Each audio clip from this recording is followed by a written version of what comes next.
Euskadik ekosistema aberatsa dauka, eta herritar guztioi dagokigu zaintzea.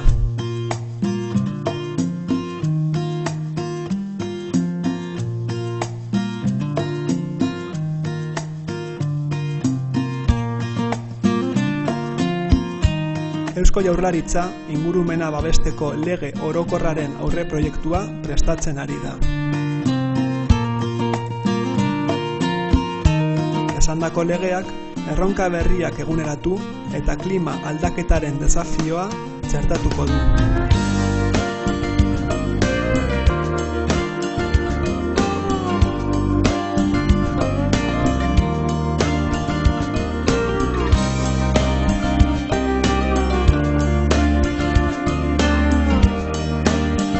Lagundu legea prestatzen.